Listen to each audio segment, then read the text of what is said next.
Hello and welcome or welcome back to the Obsidian Mirror, where we pause a moment to reflect using the tarot and other symbol systems.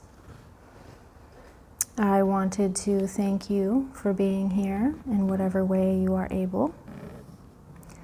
And I invite you to connect with your body if it feels safe to do so, while I shuffle and select cards for a stratified deck read, which separates a situation into layers. I'm curious if anyone here has experienced this before. I think I've seen it as a split deck read. In another context, could also be a major minor reading. I separate the deck into 3 layers: major, minor, and court or face cards, with the addition of a shadow card so that we can look a little deeper.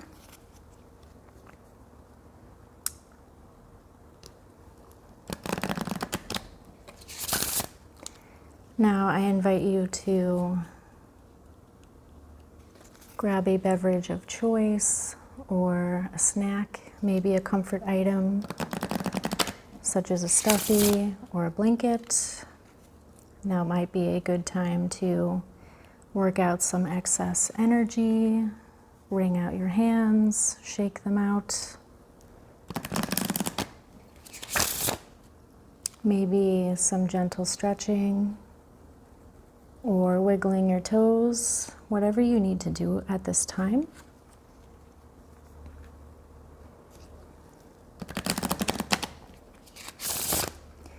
And at any point, if there's something that you feel called to do that might help me refine my process, I welcome that. That could be liking, commenting, or subscribing, whatever you feel called to do.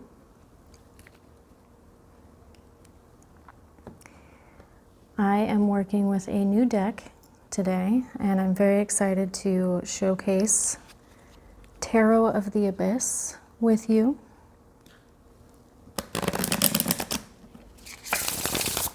I am delighted with the artwork on these cards. I think it is just so lovely.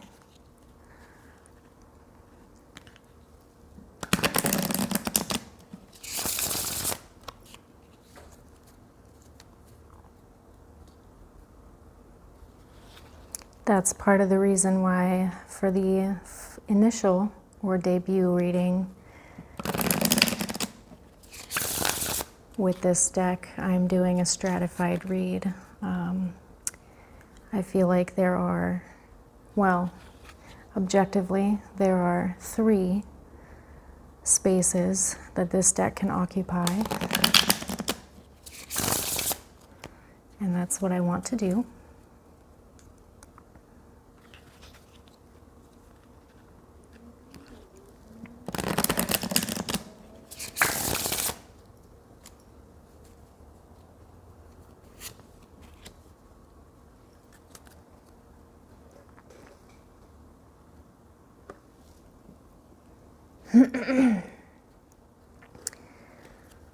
This is the thinnest section of the separated deck. It's always funny to shuffle. I think it's, 20 cards or something like that? 16. I can do math, I swear.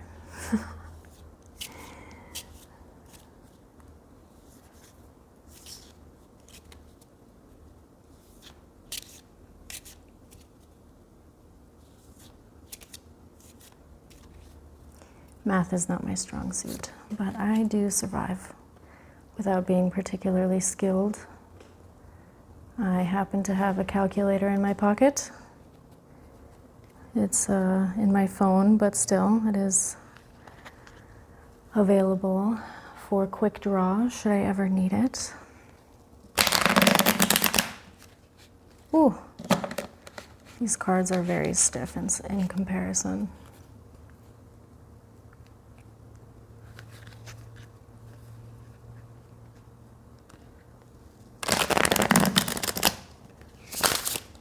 Trying not to make the camera shake too much.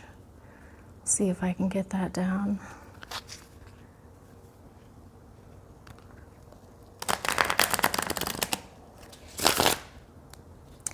Maybe not at this time. That's okay. I can practice.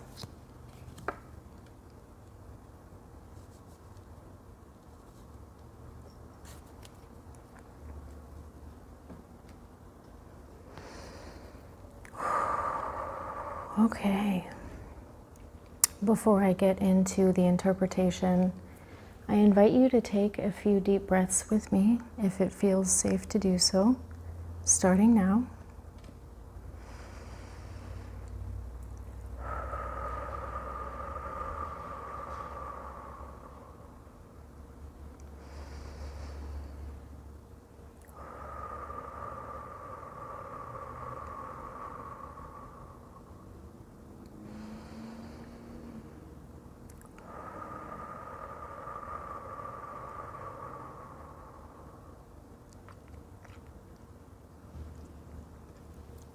All right. So in the first position, we have the Hanged One. And I really like this portrayal because we are the Hanged One. We are seeing through the Hanged One's eyes.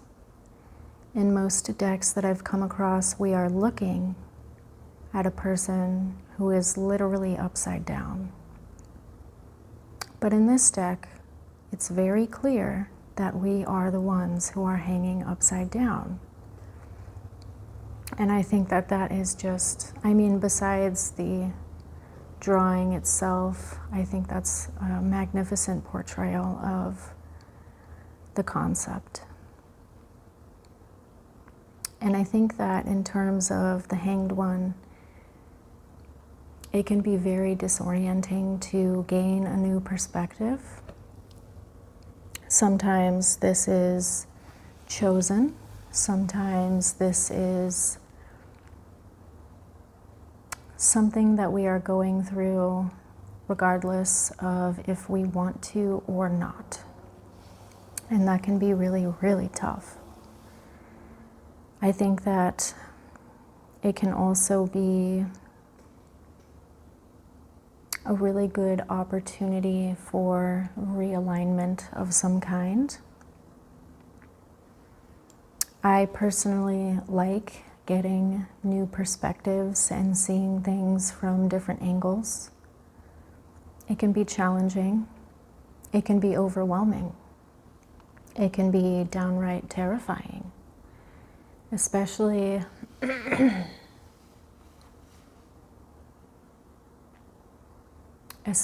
because it can feel so isolating.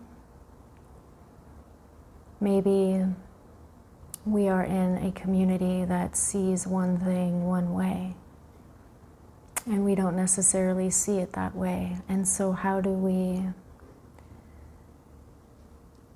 integrate an experience?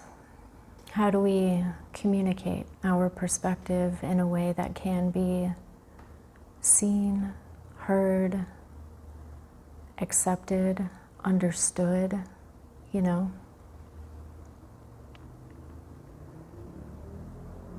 I'm also thinking of potential here, because I guess one thing that comes to mind is people who are able to be innovative of some way, or they have a certain ingenuity about them. They can come up with new things from old parts, or they're able to do things a different way. ways that nobody thought of before. This is sort of like almost an outsider kind of energy, which again can be quite alienating. But I think that ultimately, different perspectives are priceless. I was going to say quite valuable, but I think it's beyond that, because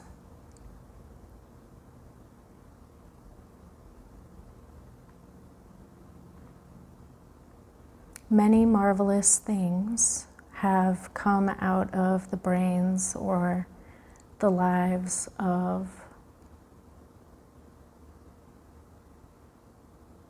interesting characters, people who are on the fringes of society, folks who just don't go along with the flow in some kind of way. I think one example of that could be one of my favorite authors, Mary Shelley. She was not a conventional young woman of her time. She thought differently. You know, she was a writer, and there were many things about her life and the context of her life that demanded she live according to a set of values that she did not necessarily agree with. And that must have been very hard for her. And because of her, we have one of my favorite books, Frankenstein, which really, I think, also works with the interpretation of the Hanged One.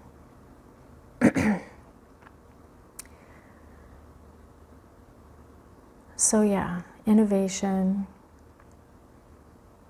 how different perspectives are, like I said, priceless. They're not quite valuable. They are priceless, in my opinion. We need things to be looked at from different angles. People who are able to think outside of the box. People who are able to create new ways of being, to see things differently, to add to the human experience in their own way. Next, we have the Five of Pentacles in reverse. The Five of Pentacles can often bring a feeling of desperation and destitution, of being shunned, scorned, of needing more than is available to us at the time. And I think it is worth mentioning that this can be a very real experience, but it can also be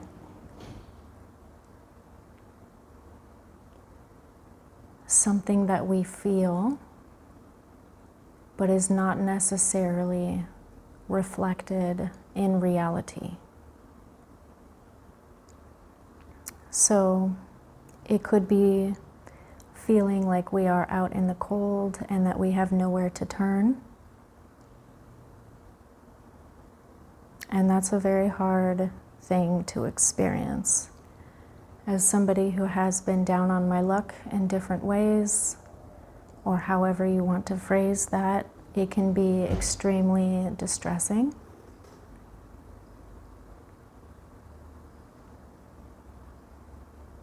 And it can also be hard to pull ourselves out of a depth of feeling when it pertains to that. We can kind of, whether or not we are actually sinking in the mud, I think that our feelings about something, while perfectly valid and understandable and relatable, can make us sink faster.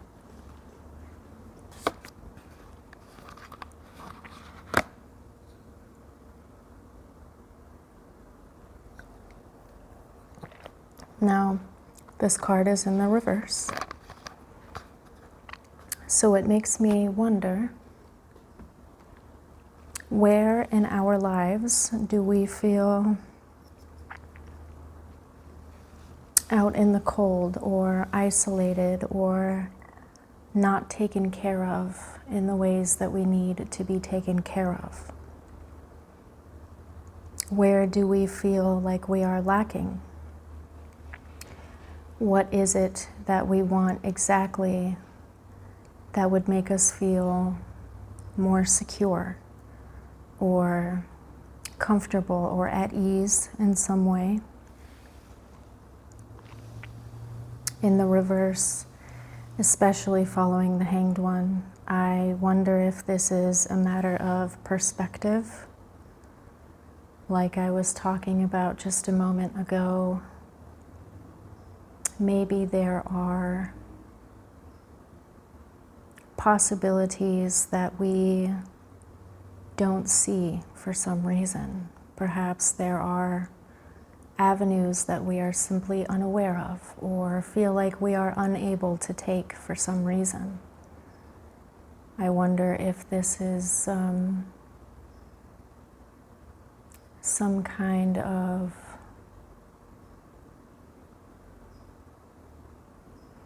I'm just getting a disconnect between perception and reality,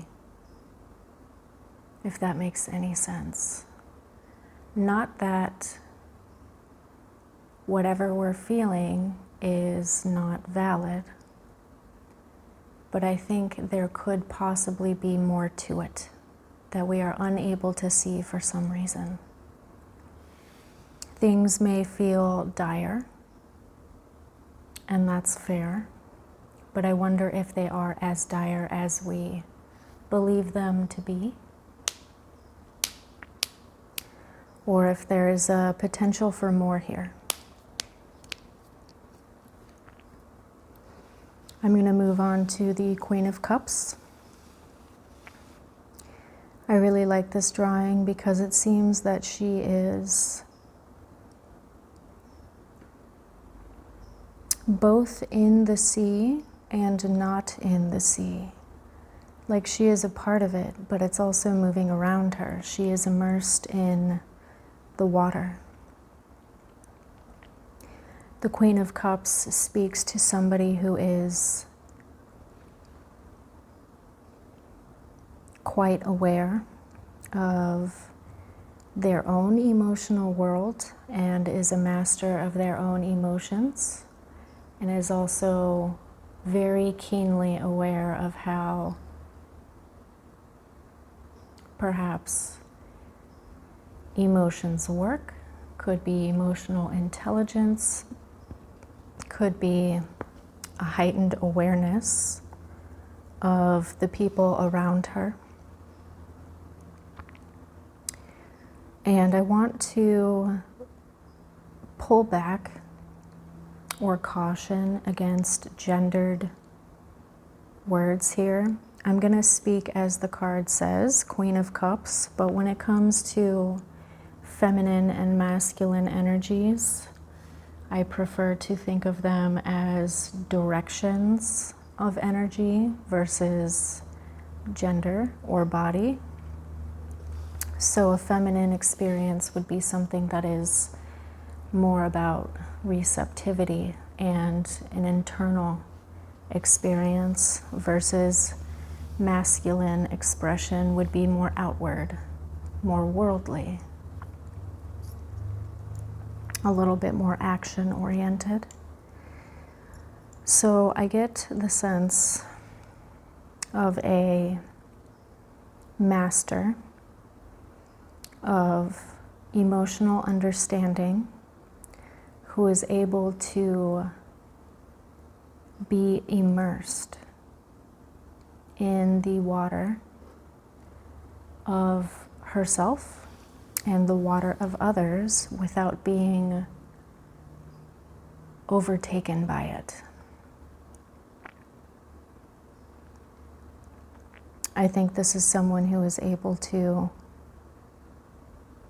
stay strong in their own experience, while also doing their best to sympathize, empathize with, and understand the emotional experiences that other people are having, and be able to act in a way that is honorable and respectful towards all parties involved. I really, really like these drawings. I'm sorry I can't get over it. I'm going to move on to the Seven of Pentacles in reverse, also known as Pride in the Shadow Seer Tarot.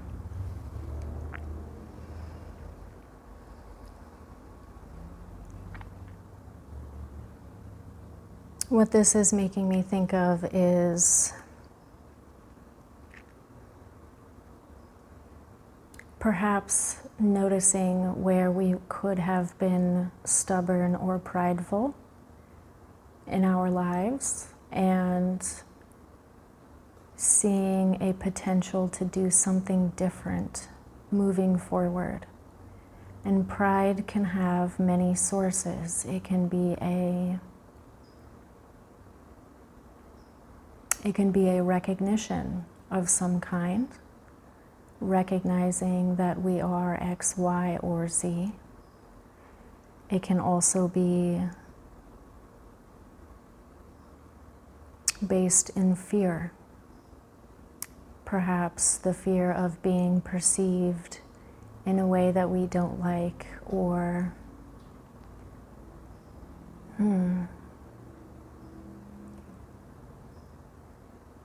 protecting ourselves from being seen as weak or helpless or something of that sort.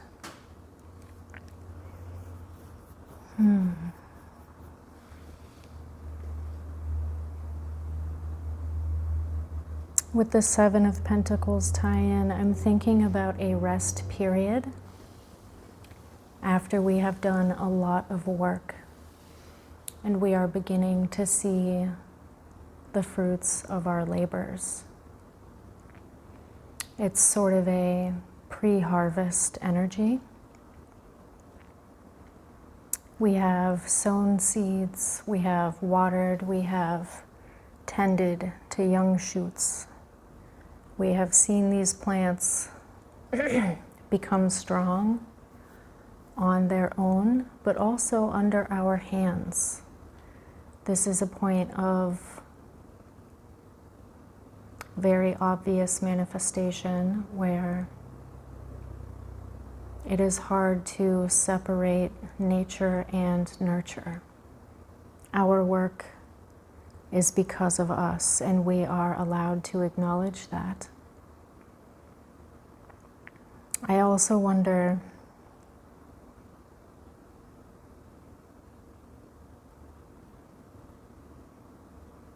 if perhaps pride is something that is felt, or if it is something that is seen, or both. Because sometimes, I guess there's a fine line between what people would say is the socially acceptable amount of pride in one's work, and then on the other side of that very thin line, somebody being prideful or boastful.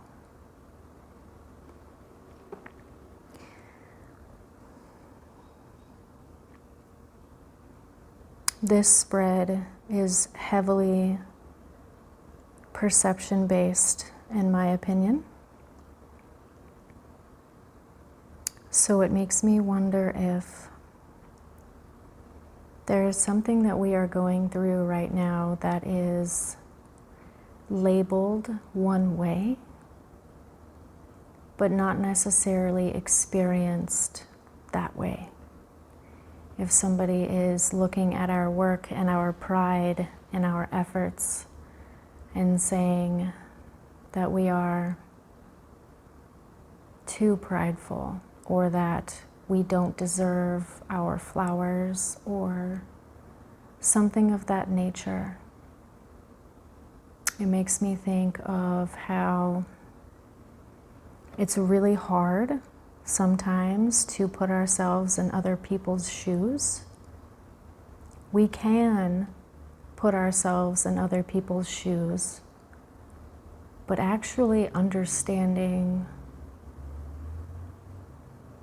at a detailed level what it is like to be them, in my opinion, is nearly impossible.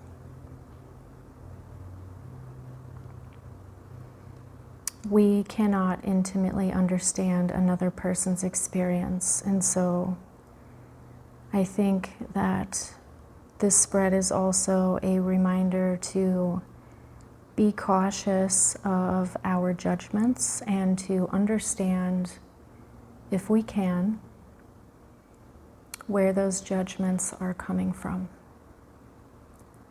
Because we may look at somebody and think that they are outside of the norm, that they are doing things the wrong way. We can come up with all sorts of judgments, assumptions, etc. about something that seems odd on the outside, but could actually be quite valuable. I'm going to bring this back to Mary Shelley again. She was an oddball, you know? And writing Frankenstein was, I mean, I can't imagine what it was like to be her, to put something like that out into the world. I'm getting goosebumps just thinking about it. But she has had such a huge impact on so many people.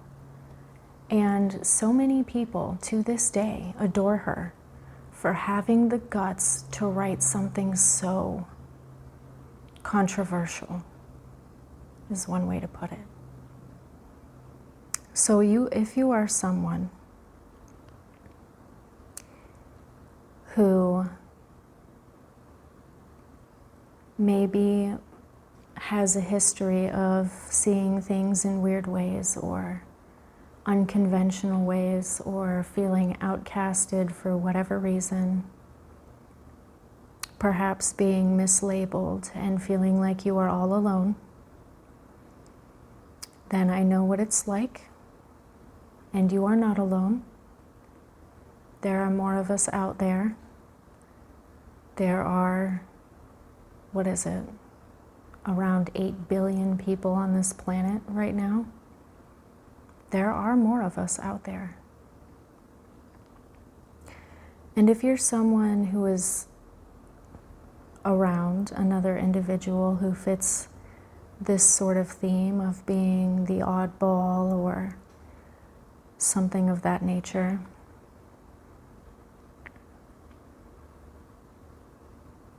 I want to invite you to try and understand something that seems impossible to understand. It can be hard to shift our perspective and to get out of our conditioned belief systems, to step outside of our culture and to look at things in unconventional ways. I personally see, I guess one way to say it would be weirdos. I like weirdos. I love them. I think that they are perfect and necessary to our collective evolution as a species, and that they have genuinely amazing things to offer this world when they are able. I feel like I have talked a little bit too much about this subject, so I'm going to close this reading with a deep breath, and you are welcome to join me, starting now.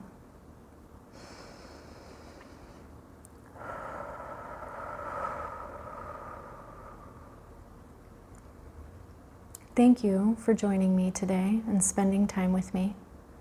Maybe I'll see you again on the Obsidian Mirror.